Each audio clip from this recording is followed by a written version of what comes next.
I'm Tyler, and with me as always is Dave. Hey everyone, how's it going? It's going all right. Just like going to a diner late at night, taking a shot of syrup. This is probably a bad idea for a podcast, but we're going to do it anyway.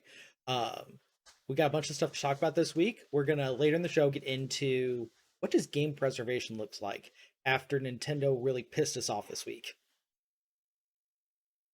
I guess I'm a little behind on that thing because the only thing I heard about Nintendo doing this week was all they did was make a lot of my students happy, but that's because they're all big Animal Crossing fans. So maybe they made them happy, but not other folks. We will get into it. But first, let's start off with what we've been playing. And now, Dave, I know you said you haven't really been playing much this week. Able to play some, just nowhere near as much as I want to. But I have been doing game-related things. See, being an art teacher and such, I also do my own artwork, and I have been working on a rather large painting that I finally decided to bring home from work to hopefully, knock on wood, finish up this weekend. But it is a massive picture of characters from Arms, and nice. so I got Twintel battling Min Min, and I'm. It is probably about 95% complete. But the thing is, though, the thing is a very large painting canvas. So even with 95%, that small 5% can still take several hours to finish up. Fair, and it also doesn't. fair. It also doesn't help that I keep finding like little spots on the paint, or because it's so big, if I like move or shift my hand, I might transfer a little from my hand to another area, and I'm trying to be absolutely as careful as possible. And then what's even worse is I've already got my plans for my next painting after this, and then the one after that. So, it's never ending. But I can say for sure that I've decided that the next one is going to be based around the movies Tron and Tron Legacy. So Nice. I'm looking forward to that. The Grid, a digital frontier. Yeah. That soundtrack. And That actually, soundtrack. Tron Yeah, Legacy I really enjoyed as well. I know Tron 3 has basically been stuck in limbo forever. Yeah. Tron Legacy I enjoy watching. I do think they kind of overstepped with the young Jeff Bridges. Or no, it's not. Is it Jeff Bridges? Jeff Bridges, you're right. They didn't quite have the level of technology that they did with the Samuel L. Jackson and Captain Marvel just yet. Right. So now, I would argue young Jeff Bridges makes sense looking like that because in the movie he is a program copy of real Jeff Bridges. So it makes sense he looks a little like a computer program. I'm like, okay. But then in the scenes where they have young Jeff Bridges in the real world, yeah, that's a bit crap. But that is a smidgen. So when he's the character Clue in the computer world, then I'm like, I'm fine with that. Fair enough. Mm-hmm. Well, I'm excited to see that art whenever it's finished, Dave. Yeah, no, I thought I've been posting maybe progress pictures to you guys in the group text that we have for all the members of the podcast, but I might not have updated that as recently as others that I've been doing. And the problem is, I've also got other paintings I've been working on. I've currently been working at 3 at a time, but the thing is, I like to work on artwork when the students are working in artwork in class. So it's not like I'm blowing them off. No, never. But in art class, especially high school, when they are doing their work and just working and there's no problems, no one has a question or nothing, I'm not one to sit at my computer in the room. I don't do that. I always stay standing so I can immediately address anything that comes up in the classroom. But at the same time, that does lead for, on occasion, a little more downtime than I guess would maybe for a normal classroom. So, if I don't have anything due or grade wise, that's when I will like, okay, maybe we can sketch out something. And I think the kids do appreciate though that they have an art teacher who actually is an art maker as well, because so many seem to complain that they don't get to make their own art because they're too busy at work making artwork there. And I'm like, well, then why don't you make the artwork for work, the artwork you want to make? So, like for a couple years ago, I was showing the students we were learning how to do charcoal portraits and charcoal drawing. So we all went to the library. We all printed out pictures to do for our charcoal drawings. Okay. And my only stipulation with the students was it has to be a real picture. If you want to do a character, you can. But let's say if you want to do Doctor Strange, I better see Benedict Cumberbatch's face on your picture that you print out. And so I decided I wanted to do Hellboy. So I printed out a portrait of Ron Perlman, and used that actually as an example for the class. So that way, because some students, they're fine with you touching their artwork to do like a little suggestion. Other Right. students, no, you don't touch their artwork. So to help nail that situation in the bud, I can just go, hey, let's take a look at what I'm doing, and I can show you an example on it, and we can, be a little hands-on with that. So that alleviates both problems. So, that's what I like to do. But, the ARMS project has taken a long time. And so the students are like, when are you going to finish that up? You've been working on it since what, the beginning of September?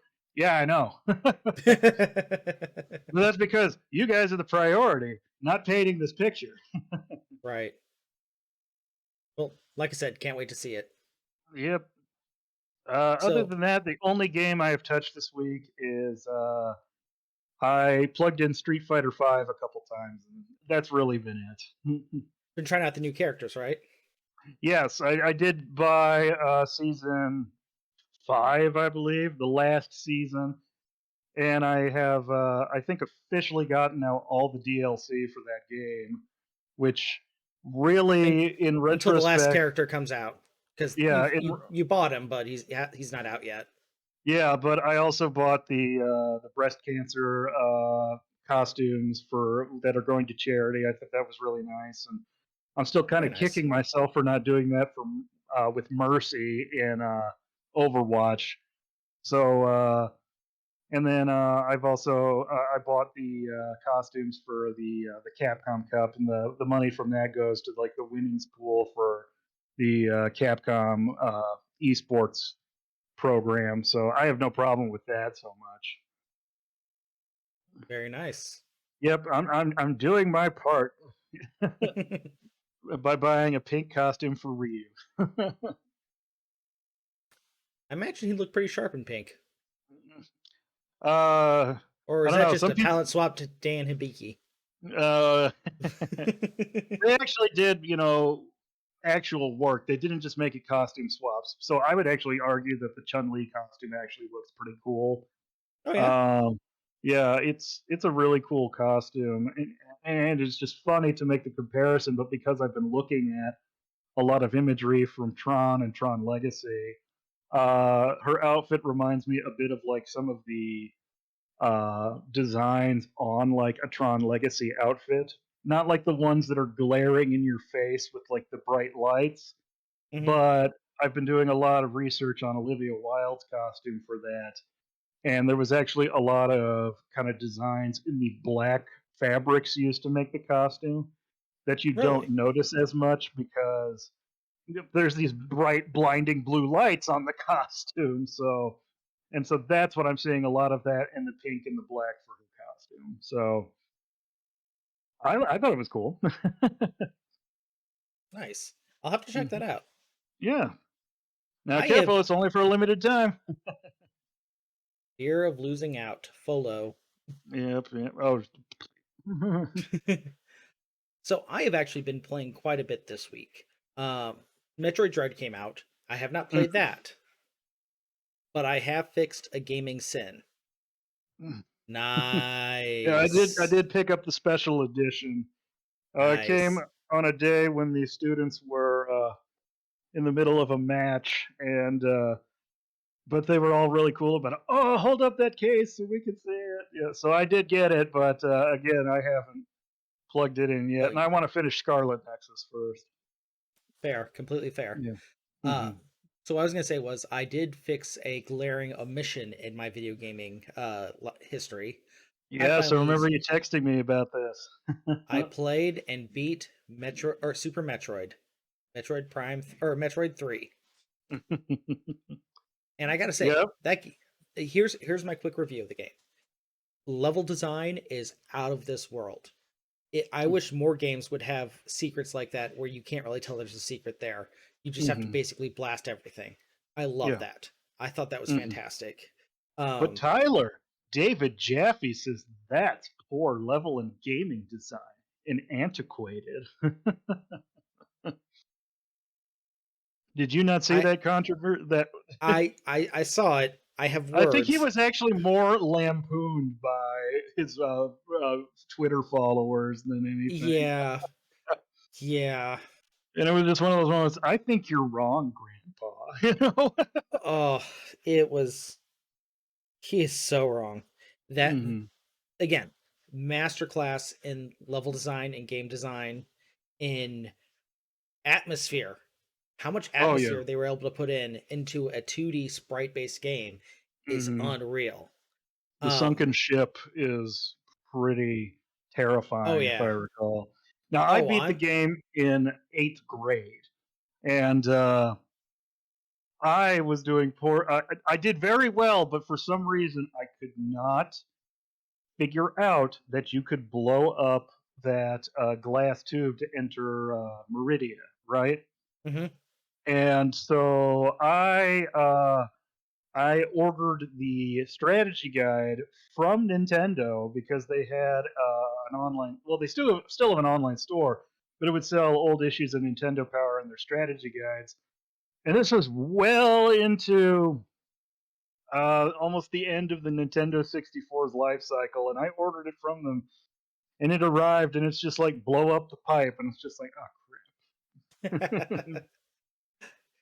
See, that wasn't the part that got me stuck. I got stuck uh just I had overlooked one area where I needed to get the space jump. Um so but when I got that, I finally made it through. I gotta say, my favorite area was Norfair. Like Hmm. leading up to the Ridley fight, that just felt like I was in the bowels of hell. Hmm. Yeah, it really does. The hell of Planet Zebas. Yeah. So like I said, level design, atmosphere, music, 10 out of 10s. The one thing that I don't think stands up to the test of time and has been improved on by the games I have played, Metroid Fusion and Metroid Zero Mission, Mhm. is the control. I don't I feel like Samus was a little too imprecise with her movements. Yeah, they definitely have improved the movement of her in all the games since. Yeah. And I have a feeling that the Metroid developers have speed running in mind, especially with all of the multiple different endings. And so I wonder if they took that into consideration. Whereas uh, Samus initially in Super Metroid, it was like she had some well-worn brakes, whereas in Fusion and Zero Mission, they were brand Turn on a spanking new. dime. Yeah. Yeah. Yeah. I'm just thinking like the jumps and how imprecise some of the jumps were just trying to get onto a specific platform, especially when you were underwater. Oh, Mhm. Until you get uh, that good old gravity suit. oh, oh, bless the gravity suit. Hmm.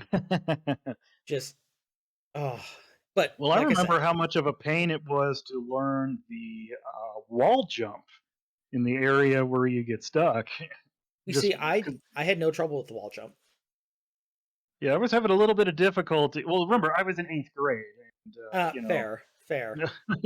but when you're in eighth grade, you're basically just a functioning idiot, you know. The only part I had trouble with, because I'm thinking you're talking about with the cute little koala like things where you're jumping Yeah, off the the wall. the Edecoons, and I believe the Etiquette. ostrich one is the Dracora? Yeah. Question mark. I forgot their names, but they are in Metroid Fusion. Yep, they are. You can find them in one of the habitats. Yep. So, like I said, if you've never played it, go out and play Super Metroid. You can Hmm. see how this one game, even though it didn't sell very well, influenced pretty much everything that we play today. Hmm. Oh, and So I would especially the Castlevania series. especially, oh yeah, Symphony of the Night has so much it owes to Metroid. Yep.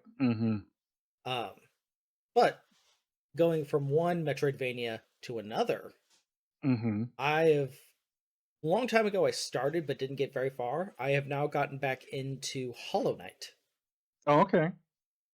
Um, very precise turn on a dime, Hmm. but it is the flippin' I hate this expression, but I'm using it. It's the Dark Souls Of of Metroid. Metroidvanias. Yeah. I have heard that. Specifically, Dave, if you die, Hmm. you leave a ghost behind that has all your money, Okay. and you get there's a bar or like a vial that you use to collect souls in the game. Hmm. When you die, it breaks, and you can't hold as many until you get your ghost back. Oh. Do you have to So fight your ghost to get it back? yeah, but it only takes 2 hits. Hmm. I got you. In Bloodborne, that could be more of a problem because you could drop all your blood echoes, and then a monster could find it and eat it, and you would know it was them by their glowing like purple eyes. And then they always seem to be a bit tougher than they already were. Yeah, it was basically like them eating steroids. Yep. I still love that game though, but it actually at the time gave me legit anxiety attacks at times. I could never get into it. It Mm, just was not for me. Not to saying that it was a bad game. It just I felt like the controls were too imprecise, and mm, I'm all about twitchy finger precision.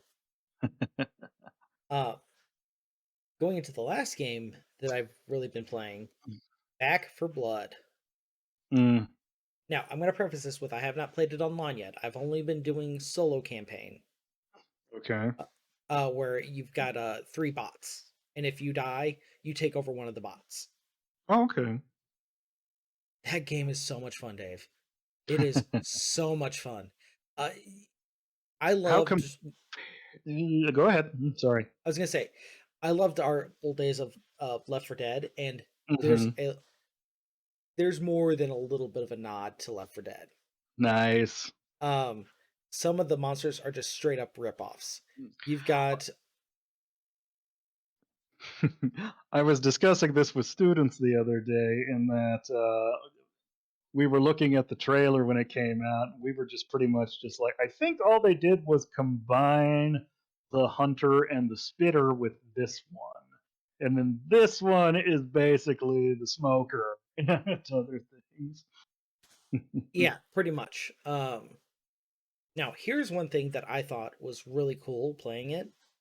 So eh, these those special enemies like those, they all Hmm. have weak spots on them, like giant bulging pus things. Okay. Like the I think I forget the exact name, but I think that the grabber in this game where it's got a giant arm made of like Hmm. tentacles, Yeah. usually it's on its shoulder, Yeah. but it's not always. They randomize it. So Okay. you never are 100% sure where the weak spot's going to be. The Oh, ones that the one that replaced the what was the guy that exploded in Left 4 Dead? What was his name? the boomer. The Yes. boomer. Usually it's on its chest. Sometimes it's Hmm. on the back of its neck. Sometimes Ooh. it's yeah. Oh, and this boomer has one trick that the old boomer doesn't have. Yeah. It can now also vomit like across the screen and Oh, hit you jeez. where it attracts them. Well, I'm looking Uh forward to playing it with you. I did pick it up today. I didn't get to plug it in though, and I picked it up though. Technically, I bought the PS4 disc, but it is a but it free upgrade. to the So PS5. yeah, so I went ahead. Normally, I would have rather just had the PS5 copy, but I didn't want to go around shopping around town. I just wanted to get home after this morning. Fair enough. Now, here is one thing that is a little bit different than Left 4 Dead, and this is one of the things I really like about this game is the card system. Mhm. So I've been you can hearing make about this. Yeah. so the way the card system works is you can build a deck where you kind of randomly draw between each mission, and they're basically stat boosts. Would you like a little bit more health? Would you like a little bit more weapons? Do you want to be able to carry a second toolkit to open doors? Oh, okay. Um, at the start of each mission in the safe houses, there's also a Mhm. chest where you can go make purchases, including purchases that impact the whole group, because there are some of these buffs that buff everyone. Okay. And the guns also have individual stats. So not all shotguns are the same. You actually get higher level ones and get higher level attachments to them as you go through the missions. See. So as you're going through there, you can kind of like, no, this is worse than what I've got right now. I want this. Um, you really feel a sense of progression in terms of your power, how strong you are. That you, I didn't feel you ever got in Left 4 Dead. Mhm. Left 4 Dead was more just this is what it is. This is Yep. more, hey, we could actually possibly make it out. Now, Mhm. to counter this, there are corruption cards that are played each turn as well, or each mission Okay. as well. Now, I've only Mhm. played it on easy thus far, but they will add things like fog, where you can't see more than about 10 feet in front of you. I got you. Nice. And Oh, there's one mission that I'm hoping to play with you tonight, if you have time tonight. I I probably won't have time tonight. Sorry, No, you're man. good. You're good. There's one mission though that I don't want to spoil just because you need to experience it.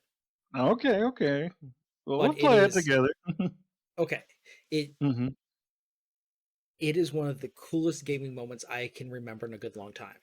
Okay, alright, well, yeah, don't no spoilers then. Yep.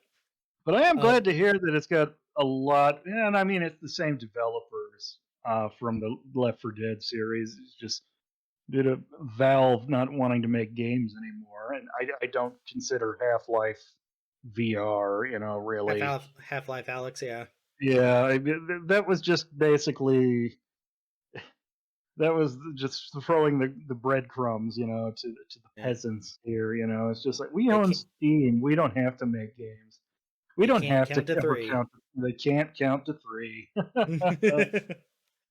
No. What would be even worse is if they just released Orange Box 2 and it has all of that in there, but none of it is called, like Half Life 3 or Left 4 Dead 3, Team Fortress 3. It's just the Orange Box 2. See, if if it was me, I would call it the Orange Cube. Cute. Oh, last thing real fast. I have also still been playing the Pokemon trading card game, Hmm. and they had their celebrations packs come out this week. Okay. And I Now, is this had with the nonsense that you were messaging me earlier about today? no, that is separate. That is separate. Okay, Yeah, we'll yeah, talk about that in a minute, folks. yeah. I pulled two amazing cards this week, Dave. All That right, I'm all right. the first one. Oh, nice. It is a reprint where the entire card is textured of Blastoise. Nice. I am so excited. This was my favorite card growing up. Oh, I gotcha. I gotcha. The other cool card I grew now, mind you, this isn't from the celebrations packs, but it came in one of the packages I got. Oh, okay. That is a Charizard Gigantamax. Nice. I'm going to hold on to this, but its average selling price is around $70 right now. Oh, nice. That is actually about what I sold my first edition Charizard card at the height of the initial fad. And I know a lot of people are kind of kicking me, like, "Oh, you shouldn't have sold it then." Okay, here's the thing, guys. We didn't know if Pokemon was going to come back or not at the time. But Oh, it here's can't the it thing. Oh, it definitely came back, but the copy of Mario Party 2 that I bought with the money and still have in box, it's also appreciated in value as well. So, True. This is yeah. true. Which is kind of leading us into our main topic tonight, which is the game preservation. But first, a Hmm. word from our sponsor. A word from our sponsors. This episode is brought to you by Syrup Shots Gaming Podcast. Like going to a diner late at night, taking a shot of syrup. It's probably a bad idea, but we're going to do it anyway. If you like this content, please leave a like, comment, subscribe. You know that usual general stuff that people ask you to do. What's that? You want to leave us a review? Fantastic. You can leave a 5-star review, wink wink, at Apple Podcasts, Stitcher, wherever you get this great content. Thank you for choosing to listen to us, and we look forward to bringing you more dumb content in the future. And we're back, ladies and gentlemen. So, game preservation. So let me set the stage for you, Dave, because you said you haven't really been following this week. Yeah. Okay, Just been so busy, haven't been able to watch the news, the life, press life, conferences. life happens. Yeah. So Nintendo finally announced the details of their online expansion pass. So for anyone who doesn't know what the expansion pass is it was going to give you N64 and Sega Genesis games And along that's really with all I recall hearing. Yeah. yes. Um, it was going to start off with like 10 on each. Some classic games. I'm me personally can't wait to play F Zero X again. That was a that was a game that was in 60 frames back then. Mhm. Um, what do you think that was the price for that add-on was going to be, Dave? If you had to ballpark it. If I had to ballpark it, I could have seen. I mean, I know what it is based on what you guys were saying. Yeah. Now, I would have probably ballparked it and I'm just spitballing here because based on what we got, because like average Nintendo cost right now is $20, and you get Hmm. access to the NES and the SNES library. So I was probably going to estimate 15 to 20 because you're getting two additional systems. See, and I would have argued that it should have been $10 because that initial one, yes, it gives you NES, SNES. It also allows you to play any of your Switch games online. It also gets you Tetris 99 and Pac-Man 99. Okay. Okay, I need to download Wi- Pac-Man 99. without that base $20 package, you Hmm. can't play online. That is really what the it's supposed to be paying. You're really supposed to be paying Yeah, for yeah. is the Hmm. servers. Okay, Yeah. Hmm. 30 additional dollars, fifty Hmm. dollars for this. Uh, I think it's 80 if you do the family plan. Yes. Luckily, I don't have to worry about that at this point. Uh, I know that's a hard pill for some people to swallow, and I do understand. But at the same time, the way I'm looking at it is, are they adding more online infrastructure? Because they had been in talks about redoing. Oh, they haven't changed that. Okay, well, Nope. that colors my opinion much differently. But see, I was of the opinion they were doing that, but I also have to look at it like, well, Xbox and Sony charge 60 for a year, and they've been constantly been whining about possibly boosting that amount too. So, So I'm going to play devil's. I'm going to counter that for a second here. Yes, hmm, you pay 60 for Xbox or PlayStation, hmm, but you also get 2 games a year a month with Sony's and with X or 4 with Xboxes.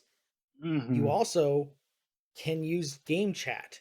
I can chat through my console without having to hook my phone up like it's some weird sex crime in Japan. Yeah, daisy chaining with your phone and your Switch. Yeah, yeah. Yeah. Nintendo really, for lack of better words, crap the bed on that one. I will give you that. I mean, it's kind of fun with the Splatoon app, and like, oh, it's the online shop for Splatoon. Oh, that's cute. What other games can do this? Smash Bros. And Animal Crossing, and I Animal believe Crossing. that Yeah. is it. I believe that is it. That is it. That is it. And that's just like, Nintendo, I would have gone crazy with this, really make the phone app kind of this, cool thing. Maybe it can interact with your Nintendo mobile games and you can send cool stuff from between the Switch app to your Switch, and then that way you could definitely keep your mobile games, which you charge with microtransactions, completely separate, but still have a link to them. But that's me. There are times where Nintendo, it's just kind of like they are the avant-garde uh, artists of the gaming world. There are times when they will produce these wonderful artiste works that set the standard for video games to come. And then there's just sometimes though where they do a Marcel Duchamp and they just put a urinal and sign a name on it and just like this is art. That is a urinal filled with pee. Mm-hmm. Yes. Mm-hmm. But this got me thinking here about a deeper question here, because with Mm-hmm. this, you're paying that $30 extra a month, but you don't get to keep any of the games. Oh no, and that's with all of the game uh, consoles right now. I mean, That's you true, get the games for free, and well, let's put some air quotes on that. but you have to And keep it's paying for the nice, service. but really, what it is it's a glorified long term rental. Yes, and if that service ever goes down, you're SOL. Yeah, unless they and I could see some companies doing this, not all, but I would hope that enough companies after a console has had like a good long successive run that at the end I would just make it so that way, hey guys, we've had a good long run. We're going to shut down the PlayStation 3 servers, but here's how it's going to work. All right. And I'm just speaking hypothetically, like if PS3 had, like the PS Plus method. Here's the thing, though. We're really not making much money off of these games. Any that were free at one point and you have on your system now, you can keep. All right. You download the little file that toggles the switch that like, oh, this doesn't need an internet connection anymore. Congratulations, it's yours. We're not going to let you download them, now, but if you already have it, that's how this works. That's what I would do. And I think that would leave a lot of goodwill towards game systems and the publishers and the companies that manufacture them in, like leaving kind of a legacy with a certain system. But that's me, all right? And really, that's with game preservation, it's one of those things. I just don't understand companies sometimes. I don't understand why gaming to them is such a disposable medium and why the preservation aspect is usually so back buttwards. All right? Because we have basically lost games to time if they don't exist as physical media. And even then, the physical media, unfortunately, while I am a proud collector of gaming memorabilia, there is a lifespan for these products. Now, I try and keep my stuff in as good a condition so it will last at least my lifetime. But I know that if I were to try and will those to someone or something after I'm gone, I probably would actually look into possibly like a video game preservation society, and maybe will it to them because there are groups online, and unfortunately, the problem is a lot of these companies label these as pirates and piracy for emulating, but at the same time, I'm like, you are not tangibly making money off of this. You have abandoned this and these are trying the only ways right now that we have for actual preservation. Like to put in perspective, Square Enix completely deleted the original source code for Kingdom Hearts. So when it came to time to remaster it, they had to completely remake it from the ground up. I did not know that. Yeah, they screwed the pooch on that one. They messed up. And so, and even then, there's sometimes though where it's just like some companies are like, "Oh, emulators are so bad," and I have my own personal grievances with emulators. I hate the people that, "Oh, the newest game came out, better go steal it." And it's just like, thanks, guy. You know, you're one of the reasons why game costs keep going up aside from the other myriad things. But with this older stuff, though, that a company is not actively like re-releasing constantly, that is where I am happy to kind of dwell in the gray area for game preservation, and I fully support people who are more game preservation preservationers. I don't think preservers. I can't talking today. I can't talk. I like tater tots. Yep. But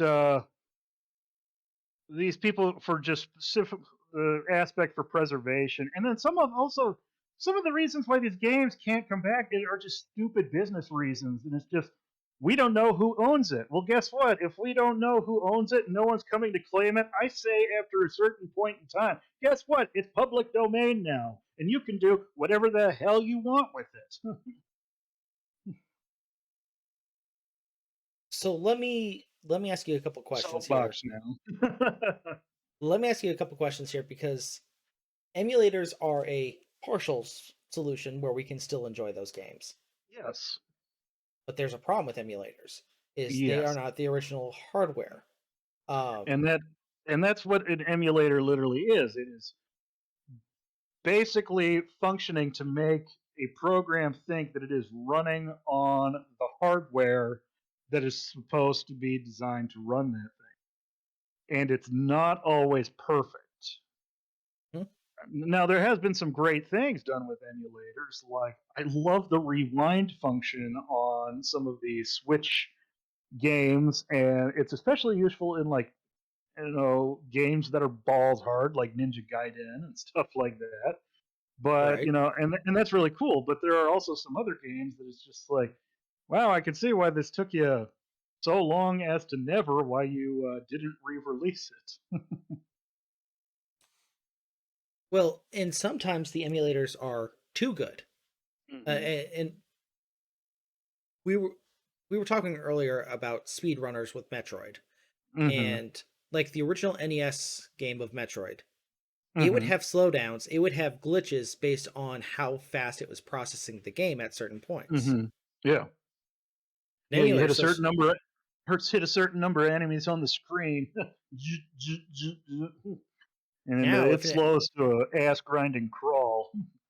if you have an emulator that's too good, it doesn't miss a beat. No, it doesn't. And what also has kind of hurt with emulators is that, well, especially for the really older games, like NES, Super NES, Sega Genesis, there was always expected to be a level of graininess or fuzz on the screen to help Mhm. kind of blur some of the detail work. And so that way things looked, that's why some people are like, yeah, it's pixel perfect now, but at the same time, now you can see how some sprites were just literal garbage. It just looked good because on the hardware at the time, that's why it worked so well. And that also has led to some frustrations with some people because sometimes Mario is now like stretched and it's not pixel perfect. Well, the original never was either. So, uh, well, no, not that they're saying it's not pixel perfect. It's just it is pixel perfect now. Just it can like, but it also can lead to things being like stretched out because aspect ratios and things like that. It's just there's a lot of weird stuff that goes on with it. Yeah. So I want to kind of take a deeper look here of possible solutions for game Mhm. preservation, and I want to approach it from different angles. I 100% agree that some of these we need preservation uh, societies to physically upkeep the hardware, physically Mhm. upkeep the old games, be able to surgically insert a new battery if they need to, so those games can still make save files. Yeah. But for And the other, luckily, I will say the internet has become a blessing in that regard. The internet is a wonderful double edged sword at times, but in that, there is a dedicated community to preserving your games. And luckily, they've been very kind in that there are groups that they make new parts for old hardware. So I've had to purchase new rubber pads to replace worn out ones in NES controllers, Hmm. and I mean, they work pretty darn good. The one I'm scared to death of is I have a Famicom disk system, and that thing was notorious for because it basically it was a floppy disk reader, and it had, for lack of a better words, a rubber band that acted as what wound the motors and and just after it really only had like a shelf life of maybe like 15 years before that thing rotted away like rubber bands do. Right. Now, luckily, I purchased one. Uh, Unfortunately, it's probably approaching 8 to 10 years as opposed to, but when I purchased my Famicom disk system, I purchased it from a reseller who actually would go in and replace those. But the problem then is you have to work on calibrating the system back to operating condition, which sounds like an absolute nightmare. But luckily, and he said he replaced it with a modern day equivalent with more made of much sterner stuff than a rubber band. But at the same time, though, I do have my concerns. So I would love for like Retron company to maybe make basically a floppy disk reader that Right. doesn't use rubber. A- And that is one solution that we have started to see. There's the analog pocket that's coming out later this year, where Hmm. it doesn't emulate games. It straight up does the hardware. You have to physically put the cartridge in. Um, and it's just got a much nicer screen, great recharging battery. Hmm. That's one fantastic way where we can keep up with these. And the Retron company has been doing great stuff. Now, from my understanding, and I believe you have a Retron or a system like that, right? Did relegated to the past tense. It bit the bullet. Oh, I'm sorry to hear that. But didn't it pull like pretty much the game file off the cart and then play it just on the system itself? No. Oh, So it had all the games built in already, but it couldn't play them unless it could verify that you own the game by putting the card in. okay. Interesting. That makes me wonder though that if like I remember we were playing around with like Pokemon Blue on it or something. Hmm. It makes me wonder if we plugged in Pokemon Blue, played it on that, made a save file, and then took our cartridge elsewhere with It the would not be on there oh boo. because it was not actually reading or writing to that cart. Okay. It Now, was just reading. was that an actual Retron system? Yes. Okay. So that's interesting. I will have to read up on that. I have something different actually myself because I keep all of my old stuff in old working order. I don't keep it plugged in all the time. I pull things out when I'm not using them, and I have them stored in a closet downstairs, away from light, Hmm. and I try to keep a dehumidifier running down there. But that's me. Not most people aren't going to do that. I do have a device called a Super Retrocade, and what that is that it took a bunch of old classic arcade games and put it it's basically like a Raspberry Pi, you know, Okay. and yeah, especially with arcade games, that's where I feel emulation can be. That's where I accept it because there are some games that are just completely out of my hands, unable to play because I don't have the space to own a video arcade in my home. And some of these games, the company is not actively making them anymore. Arcades have kind of died.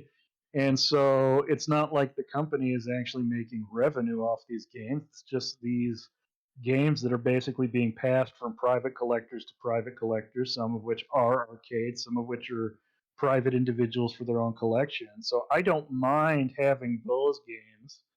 And if it ever does come up as a possibility for me to buy it, well, then I'll happily do so and then delete the file off of my. Because what was cool about the Super Retrocade is that it also had an SD card reader in the back. Now, they Mhm. didn't tell you what it was for. They just thought, oh, we'll do future expansions. All it really was basically the Super Retrocade was a MAME machine. And so you could put emulators for games on there, plug that card into the back. You didn't really even need like the startup MAME files or anything. Just put them on there and then boop, boop, boop. There it goes. And it would start up. So I would put arcade games that have long since been out of print on that thing that I would otherwise not have access to, and it worked pretty perfectly. So, um, I mean, I have the Aliens versus Predator game by Capcom, Cadillacs and Dinosaurs, The Adventures of Bucky O'Hare. You know, games that we played at Galloping Ghost, but by other no Yeah. other means would we have access to. Yep. Yep. Here's another game that is in kind of a peculiar spot. Metal Gear Solid 4. Mm-hmm. So that game is a PS3 Mm-hmm. exclusive. Yes. And as we know, one day, well, did they say that they're going to release a patch where once the battery dies for the clock, if the servers ever go offline for it, where they'll still play the games if you have the disc? You know, I don't know. I know we discussed that. That basically some devices are doomsday clock, Okay, and I know for the PS3, it sounded like if you have the discs, you'll be fine. But if you downloaded, so your downloadable games are what are going to be the issue. So this trouble. leads back to the idea I just said. You know, downloaded games.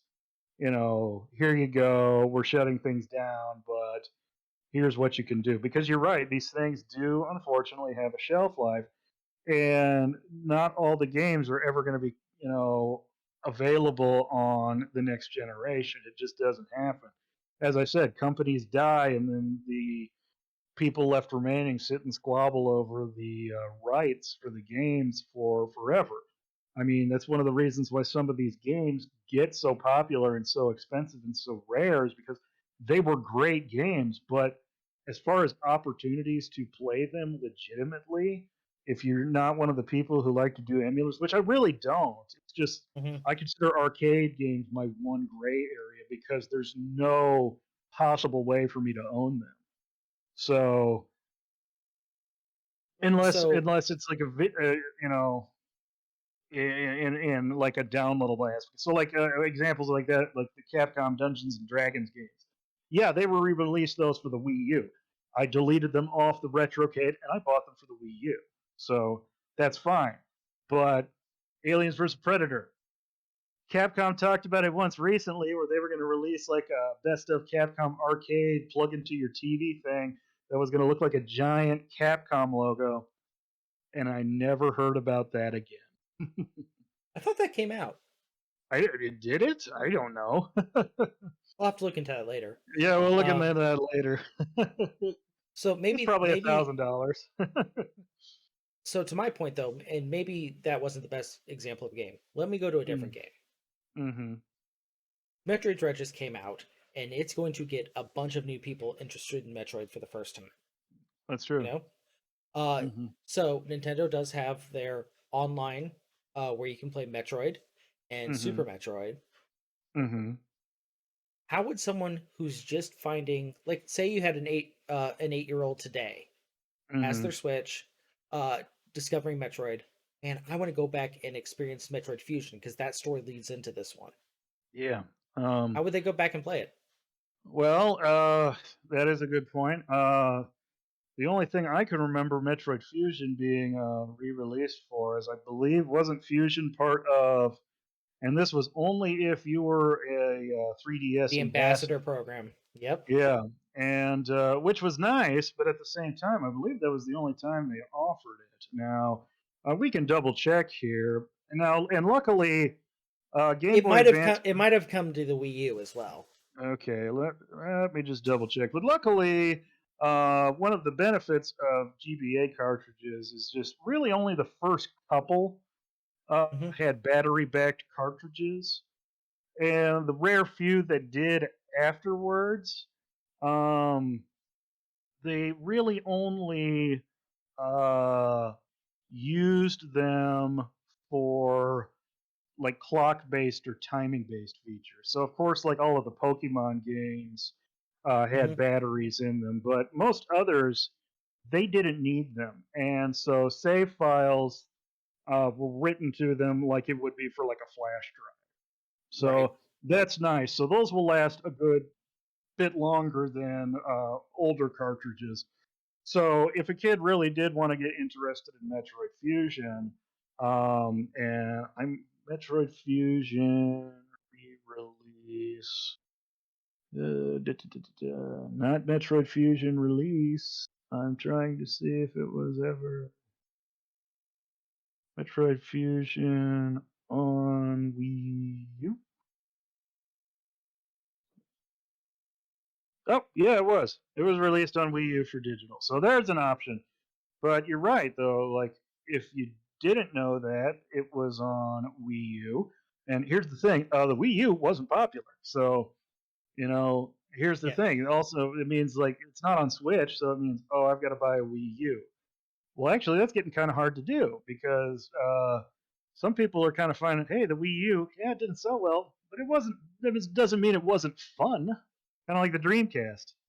Yep. And so other than that, your options were then okay. I could buy uh, a DS that would play Game Boy games. I could buy an old school Game Boy, or I could try as hard as I could to find a GameCube with a Game Boy player that has the disc that makes the Game Boy player work. Now that Yep. disc is the hard part. So there's another hard part here, Dave. Yeah. So there has been a rampant rise in fake Game Boy and Game Boy Advance cartridges. Yes, I have been caught by this a couple of times. Not many, but a couple. So this kind of really gets to the root of my question here is even if someone wanted to get the original, they want to go and Mm-hmm. buy a Game Boy and pay an astronomical amount. Cool. Mm-hmm. They want to buy the game, which by the way, uh new with box or with the box opened right now is going anywhere between 160 and $240 on eBay. Okay, that's not as bad as I thought it was going to be, but it's not Well, great. But yeah. But this is again, our hypothetical here is like an 8-year-old. mm-hmm. There's no 8-year-old that's going to be able to drop that money. And Yes, that is an integral game to the story. yeah, it is. It really is. It S- details the fall of the Metroids and the rise of the X Parasite, basically. Yep. Um, And so what should game companies do to keep these old games relevant? To keep them in the ecosystems where the new generations still have access to them. well, unfortunately, the problems with video games is that it's both art and a business at the same time. So the problem we have is that if there's the opportunity to make a buck, they will always go with that opportunity to do so. I don't recall many philanthropic video game groups or public domain kind of situations with video games. Gee, thanks Disney. You know, That stupid um, mouse. I would I would hope that especially as things get older. Now, luckily, we do live in a time where um, it's starting to get to the point where, especially with things on the internet, nothing is ever truly gone if it's been online. You search long and hard enough, you'll eventually find it again. That doesn't mean it's easy, but the problem is we have these games that are stuck to dedicated hardware, and luckily there is a group of game conservationists out there. I wish they could be more legitimized, and but I think some companies have done really well. Like, for example, I believe back in the day, I believe what it was me and my brother were actually looking forward to Duke Nukem Forever coming out finally. Terrible game, but There was a um, time. there was a time, before we knew. But I believe we were looking on like the old 3D Realms website from the that time period, like 2008 or whatever it was. And I believe for those games though that were old enough though, and they really weren't making any money, they had just released them for free on their website to download with the source code, so you could, mod it, do it what you wanted with it. We're not making any money off of it. This is just some goodwill. That is that's the perfect world example. Not many companies want to do that though, because Right. there's always the ones that are just like, hey, nostalgia's big right now. Nostalgia's big all the time, okay? But we can, what can we do? Put Metroid Fusion as a free download, or could we, according to Nintendo's website, charge $8 for it? Now, granted, $8 for Metroid Fusion, that's a darn good deal, actually. Yeah. Um, but But again, like still, you said, that's on the Wii U, not their current mhm. gen console. There's no way to play it on any console you could go out and buy today. And in those cases, I would love that they basically would make a program. And it seems like we are taking a step in this direction. That if you had it on your previous console, especially when it seems now that so much of the hardware is and the systems are based on the infrastructure of the past system, that they're just now building and expanding more and more and more on that. So basically, it's just like, oh, you have this on PlayStation 4, now you have it on PS5, which was great for me this past week when I put Hmm. Street Fighter 5 on my PS5.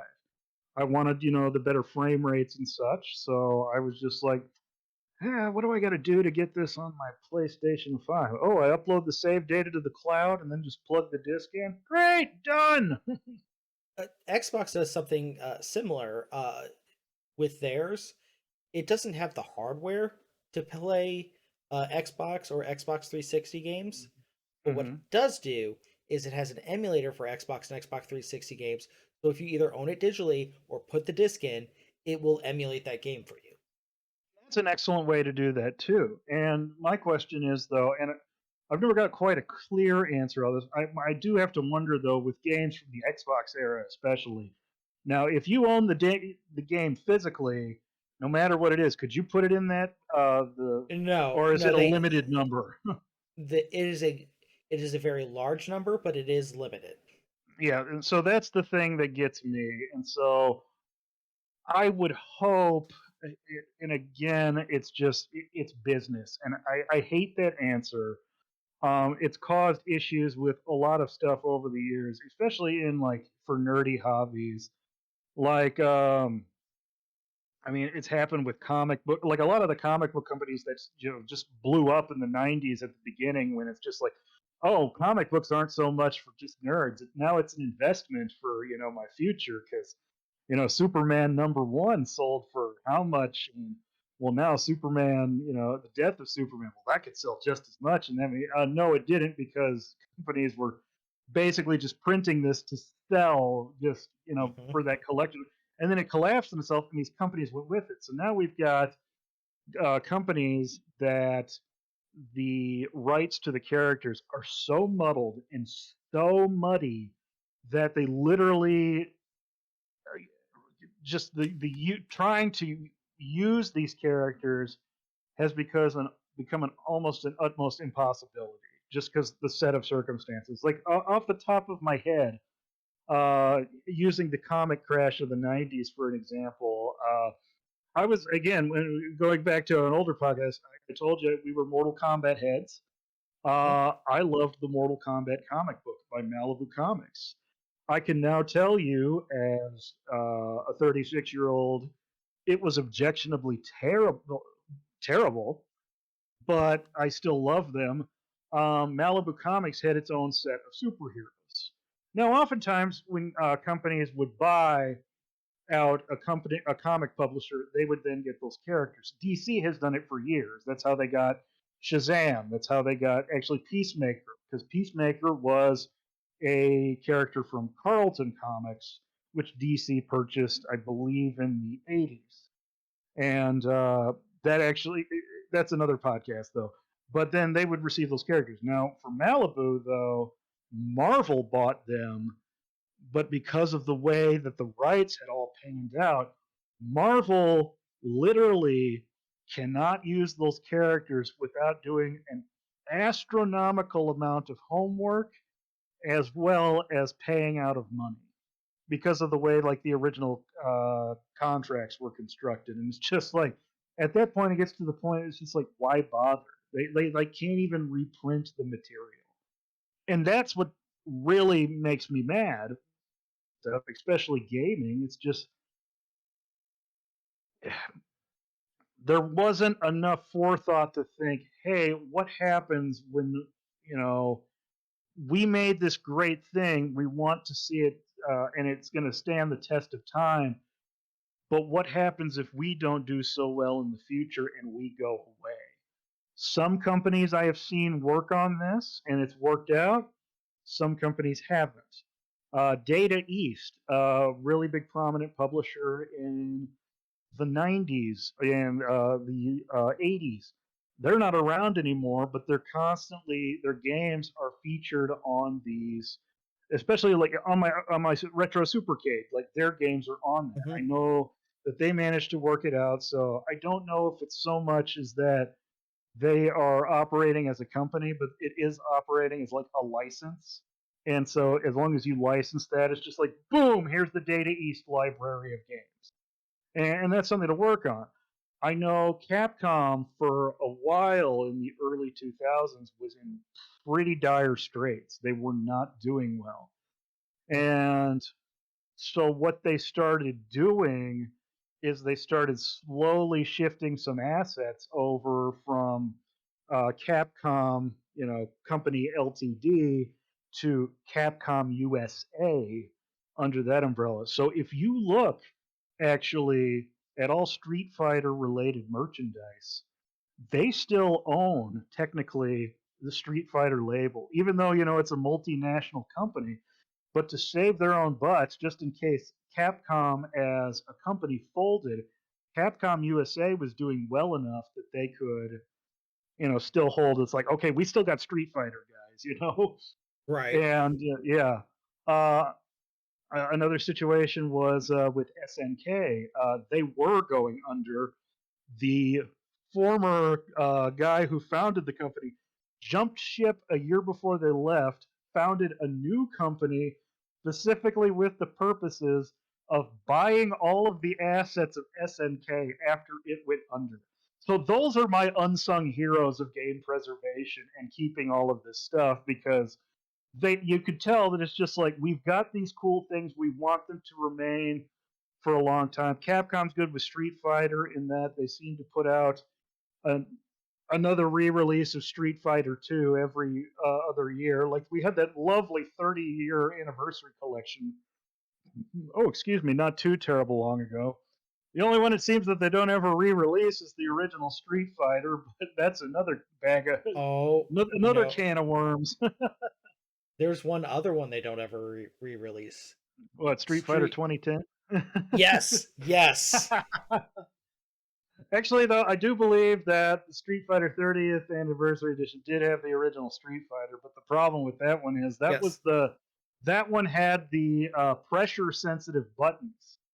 So instead of having low punch, medium punch, and strong punch, it was push button lightly, push button medium, push button. And so that is really hard to transfer over to modern day buttons. In theory, couldn't you do it to the analog triggers? You could, but what a pain in the butt that would be. Let's Yeah. go play Street Fighter the shooter. Right. Street Fighter with Luigi's Mansion controls. That That's the episode title. Street uh, Fighter with Luigi Mansion's controls. yep.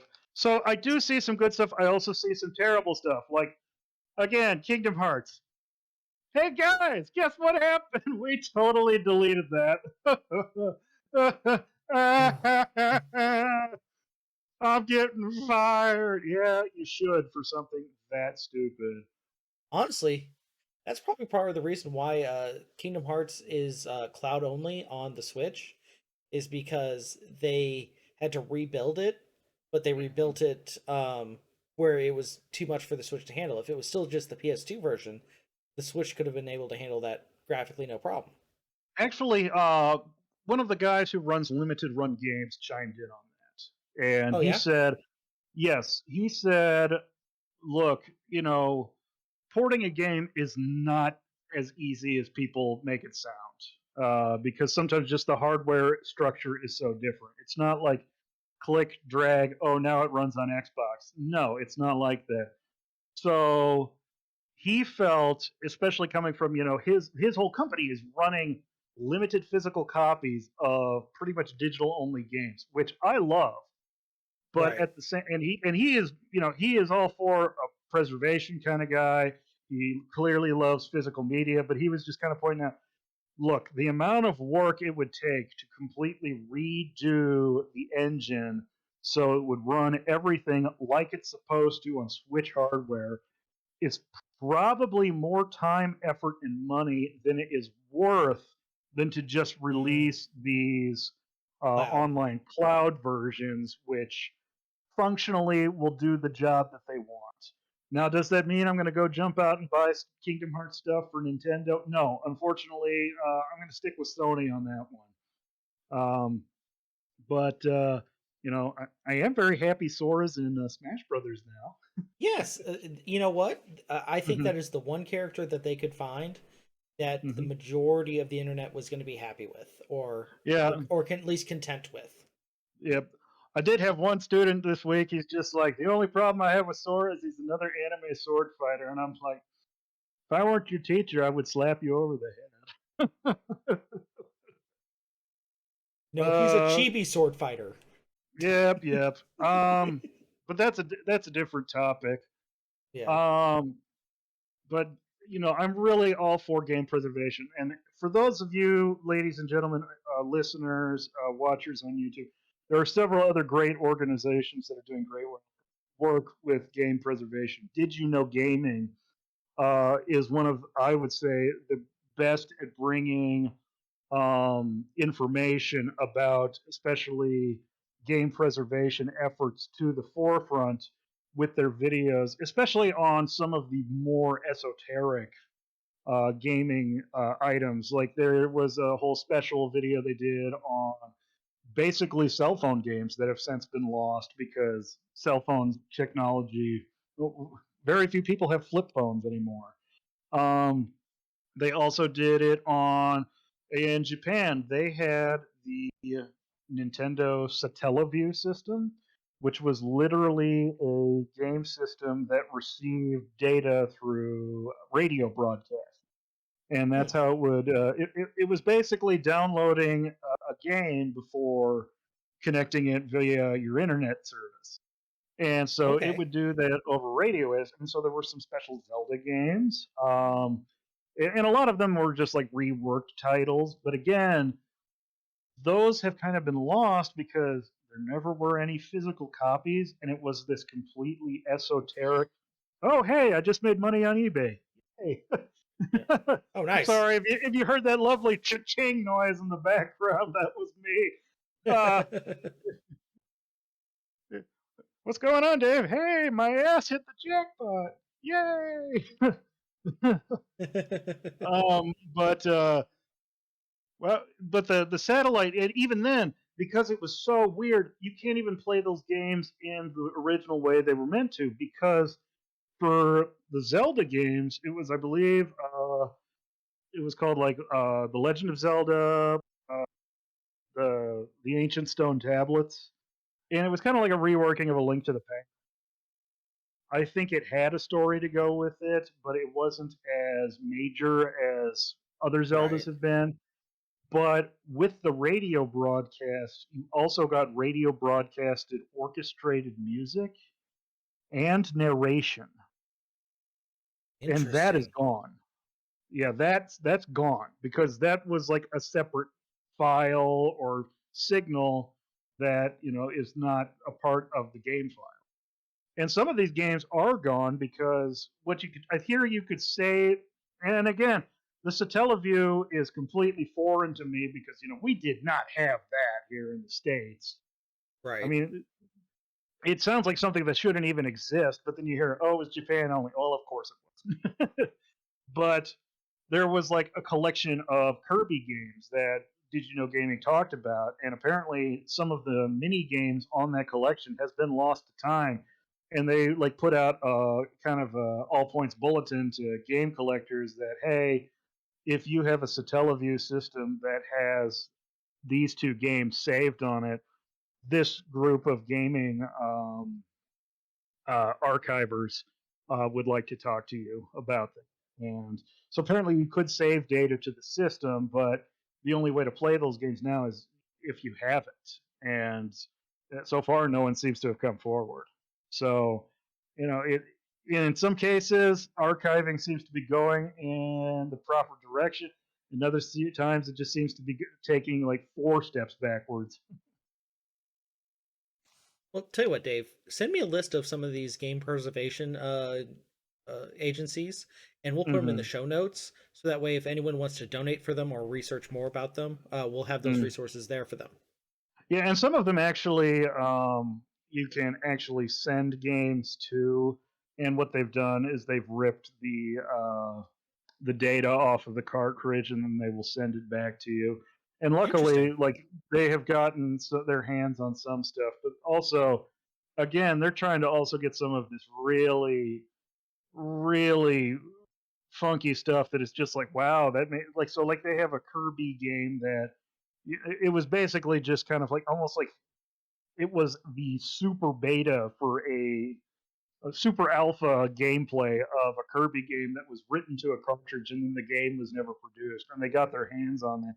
But then there are others that like yeah they know of something but a private collector owns it and they ain't sharing. Sharon, yeah. Yeah. So, yeah. So if anyone of our listeners has something like that, please reach out to these preservation agencies. Uh, we need to make sure that these games are shared to the future. We don't want any of this to be lost.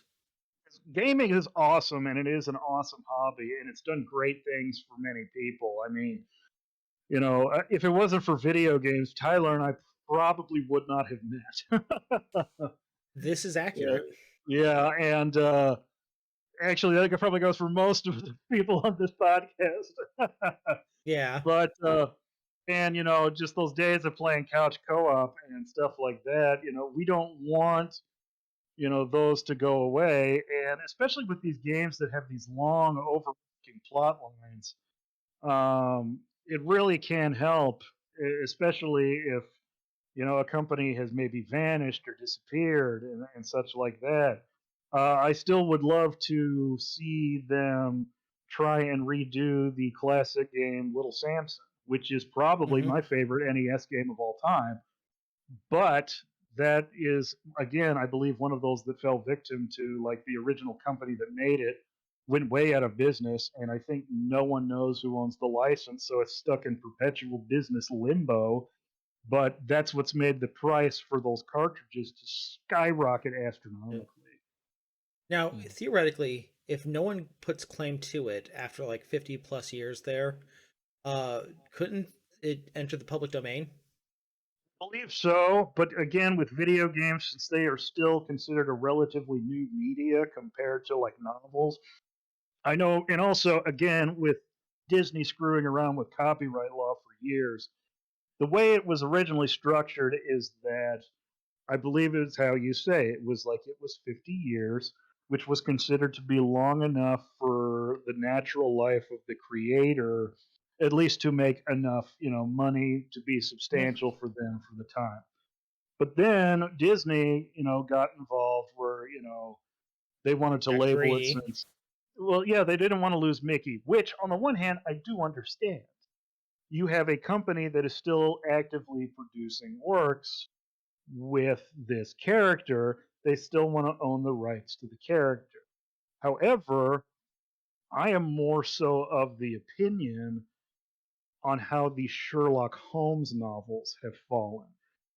The front number of Sherlock Holmes novels have started to fall in the public domain steadily. But that is also why most depictions of Sherlock Holmes are of him as being this kind of cold-hearted, just completely logical jerk. Hmm. Whereas if you ever saw the movie Enola Holmes, they sued that production, the Conan Doyle estate, because it showed Sherlock being this much more kind of caring and brotherly individual, which was a characterization of Sherlock Holmes that wasn't until the later novels, which aren't public domain. I So did I not could know see, this. yeah. So that's what I would like to see, because I get that Disney wants to hold on to Mickey, but at the same time, the version of Mickey that is in Steamboat Willie is not the version of Mickey that exists now. Yeah. So I would say if I were Disney, I would let the old stuff from like the 20s and 30s be in public domain. I would probably make it though so other people can't necessarily use the Mickey Mouse to create their own stuff, but at the same time, there's no one to stop them from spreading around and reproducing the original, like, 20s and 30s cartoons. Because, Right. Mickey is a treasure, but at the same time, though, he should be shared by the world. Agreed. Hmm. And should have been in Smash. Should have been in the background of Smash for so I, long. they, there was the theory. People are like, "Well, Disney didn't want to let them to use real Disney characters, and then Nintendo didn't want to have video characters that weren't video game characters." And then I just see someone put the meme up underneath that, and it's from El Dorado, and the two guys going, "Both, both, both, both is good. Both. Yeah. Both is good." That. So, last thing for the night here, because I think we've gone great into this Yeah, concept yeah. of. Um, This is probably one of the best conversations you and I have had in a while. I think so. Yes. Yes. I'm very excited about this What one. conversations do you talk about on the podcast? Video game preservation and the history going behind that, as well as other media franchises and Nickelodeon Smash Brothers. So, two things I want to share, because let me kind of jump off the preservation, going off of Disney there. I've been listening to Press Reset, the new book by Jason Schreier about the video game industry, and he was talking about Epic Mickey and the Warren Spector created game. Yeah. When Warren Spector got hired, when they started the project for Epic Mickey, Hmm. Disney no longer had the rights to Oswald, the villain of that game. I know. That is a story in itself, too. I Hmm. found out about that. Oh, cool. Sorry, checking how much money I made on eBay. No, you're right, because when he did Oswald the Lucky Rabbit, it was under a different company, Hmm. and Oswald, eventually the rights landed with Universal. Yep. Disney had since wanted those back, and quite literally, they traded one of like the most popular sports announcers to Universal for all of the Oswald the Lucky Rabbit rights. And Yep. honestly, I think that was the better part of the deal. I think so. Yeah. Yeah. So I just thought that was very interesting. Oh, it is. Uh, It's fascinating. Yeah, the dark side of what goes behind the scenes of your favorite media. yep. And then last thing, and then we'll wrap it up here. So Sora's coming to Smash. I'm very excited about that. And I was joking Same. about, no Disney characters. But there is Mm-hmm. one thing that feels missing. Mm-hmm. Due to copyright issues like we've been talking about, the song Simple and Clean is not included. Yes, that is true. And now the one thing is, now I know the singer is, what is her name? Utada Hikaru, and I probably just butchered that name fantastically. I can understand that they licensed that song from her. However, I Right. know the tune from Simple and Clean is also the main orchestral theme to the original game. Is that version in the game? Nope. I didn't think so. Nope. That is surprising because that is the one I still hum to this day because it was so catchy, and I still have the lovely version from all of the early 2000s commercials on my Sony Walkman. Oh, Oh, going I old know, school. yeah. Mr. Using the MP3 player. Oh crap! I said my last name. That'll be a nice little Mr. beat for me. Dave, Mr. Dave, using his Sony Walkman in class to play Daft Punk and the soundtrack to Persona 5. Great soundtracks. I uh, have been meaning to put together a video game like best like vocal sounds songs album for myself. oh yeah. Oh, I've Because I long have since done that. well, I've been listening to some of the hit bangers from the Metal Gear Solid series. Oh, Like Snake Eater. Snake Eater, the love theme from Metal Gear Solid 4, Hmm. Quiet's theme, uh Sins of the Oh, we need Father to from play Metal Gear 5. Solid 5. Hmm. You haven't played 5? No, I haven't played 5. I'm sorry. I Okay, know. Dave, I say this with No. This is what we're gonna do. We're gonna wait until it hits the new year. We're all gonna recommend each other their brand new game for the new year, and you can tell me to play Metal Gear Solid 5 then.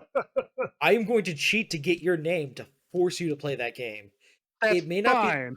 it may not be the best story-wise, but it is a 12 out of 10 gameplay-wise. That's what I hear. And I also managed to finally snag the steelbook for it that someone included the DVD in, which apparently has like the true ending on it and Mhm. like the special features. So I think I will get the full story, or at least as much as they As were close. willing to publish. Yeah. And most of that's on YouTube as well if you didn't have it on there. But yes. Hmm. Fine. Okay, Tyler. Cheat to win my name. Our listeners might not know what we're talking about. So, okay, real quick before the end, we promise this Yeah. is the last thing. I know this Yep. podcast has probably gone on much longer. Okay, so at the end of last year, and normally we had been pretty good for years about getting each other Christmas gifts and stuff like that. But with people moving and with people having families now, little And ones the coming into the pandemic. picture and the pandemic, it just became easier this year rather than try and spend a bunch of money on us friends.